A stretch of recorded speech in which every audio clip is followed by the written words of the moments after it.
বন্ধু যদি তোমার লাইফের মধ্যে পাওয়া যায় যে বন্ধু ফজরের নামাজ মসজিদে যাইতে তোমার মতো গোলাম রে ফোন করিয়া কয় রে বন্ধু আমি তো ফজরের নামাজ যাইয়া তুমিও ঘুম থেকে উঠো তুমিও ফজরের নামাজ খানো চলে আসো এমন বন্ধু যদি তোমার লাইফের মধ্যে পাওয়া যায় কিয়ামতের দিন ওটা যদি জান্নাত যায় আমি জাবির হুসাইনে কসম খাইয়া তোমারে কইয়া যাইয়া ওই বন্ধুয়ে তোমারে যত সময় পর্যন্ত জান্নাত গেছে নিছে না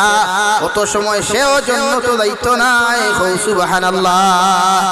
আর এমন বন্ধু বানাইও না রে যুবক যে বন্ধু তোমারে ফ্রি ফায়ার গেমের মধ্যে উন্মুক্ত করে যে যুবকে তোমারে ফিল্ম দেখার মধ্যে উন্মুক্ত করে ব্রাজিলের গেম দেখার মধ্যে উন্মুক্ত করে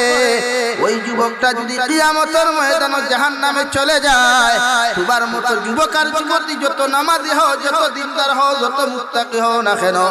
আল্লাহ তার লগে তোমার হাসর ভরাইয়া তার লগে তোমারে জাহান্নামও দিব। নাউযুবিল্লাহ।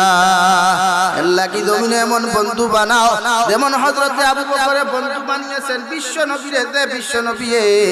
বাল্যকাল থেকে আবু বকরের মতো বন্ধু বানানির কারণে যেদিন মক্কাতুল মুকাররমাত আল্লাহ অর্ডার করলা নবী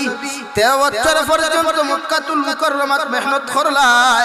দুনিয়ার জমিনে তোমারে বেঈমান হলে শান্তি দিতে পারেন নাই আমি আল্লাহ তোমারে কইয়ার মক্কাতুল মুকাররমা সারিয়া তুমি মদিনাতুল মুনাওয়ারার দিকে যাও যেই জায়গার নাম নবী যাওয়ার আগে আসলো ইয়াসরিব ওখান নবী বিশ্ব নবী যাওয়ার কারণে আল্লাহ এমন নাম রাখিয়া দিলা দেখানোর নাম মদিনাতুল মুনাওয়ারা সুবহানাল্লাহ। ও মদিনাতুল মুনাওয়ারা মসজিদে নববী